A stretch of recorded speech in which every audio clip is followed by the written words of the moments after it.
Some of you of a certain age will remember the old TV game show To Tell the Truth. For those of you who never had this pleasure, it went something like this. A panel of celebrities had to guess which of three mystery guests was the real person and which ones were imposters. The host would read a person's brief bio, and then the celebrities each had a chance to ask the three characters questions to try to smoke out the imposters. Then each of the celebrities would guess which of the people was the real person.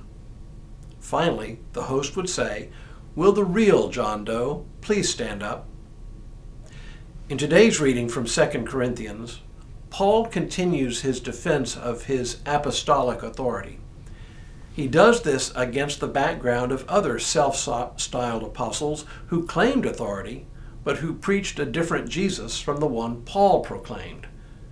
It dawns on me that Paul is playing an early version of To Tell the Truth and is asking, in effect, will the real Jesus Christ please stand up? Hello, I'm Stuart Baskin, pastor of First Presbyterian Church of Tyler, Texas, and this is your daily devotional for Tuesday, June 13th, 2023. One thing to remember about the early church is they didn't yet have a New Testament. Their Bible was our Old Testament. There were no Gospels, no collections of letters from Paul or from anyone else, nothing. So there was no authoritative set of texts Paul could appeal to in order to demonstrate that the Jesus he preached was the authentic Jesus, and that the portrayals of Jesus by some other preachers who came through Corinth were false. Here's how he begins. "I wish you would bear with me in a little foolishness," he says. "Do bear with me. I feel a divine jealousy for you, for I promised you in one marriage to one husband to present you as a chaste virgin to Christ. But I'm afraid that as the serpent deceived Eve by its cunning, your thoughts will be led astray from a sincere and pure devotion to Christ. For if someone comes and proclaims another Jesus than the one we proclaimed, or if you receive a different spirit from the one you received, or a different gospel from the one you accepted, you submit to it readily enough. I think that I am not in the least inferior to these super apostles. I may be untrained in speech, but not in knowledge. Certainly in every way and in all things, we have made this evident to you." Apparently, the Corinthians were fickle, or at least highly impressionable. From what we can tell from not only this, but from all of Paul's letters, there were itinerant preachers, not unlike himself, who traveled to the different churches and preached. But unlike Paul, often they would preach for a fee, or at least what we would call a free will offering.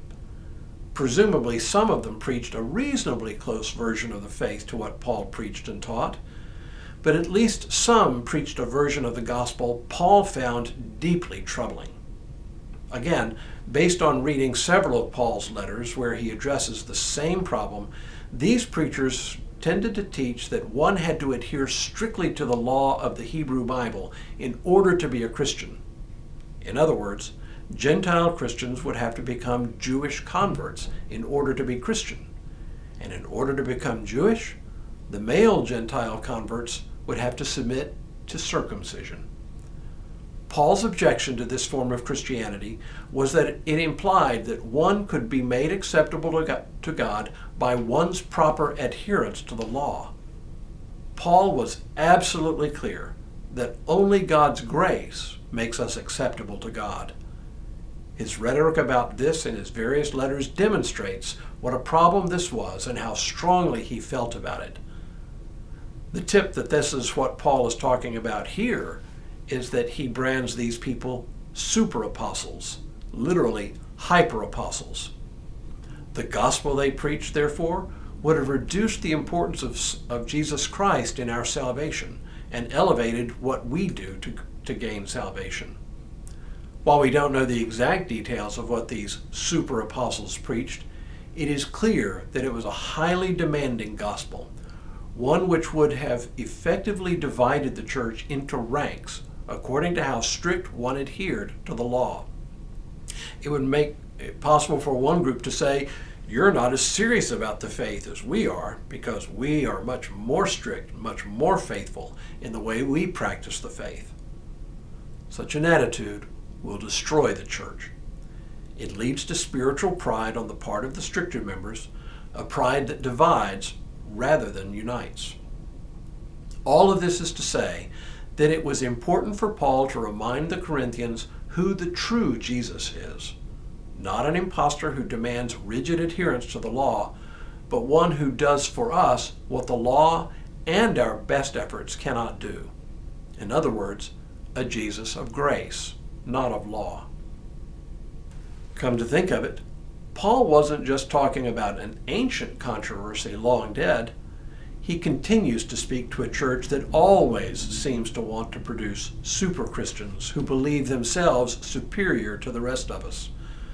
Turns out, we still need the real Jesus to stand up. Tomorrow, Paul boasts, but not about how great he is. But for now, may God continue to bless you and keep you in all that you do this day and in all the days ahead.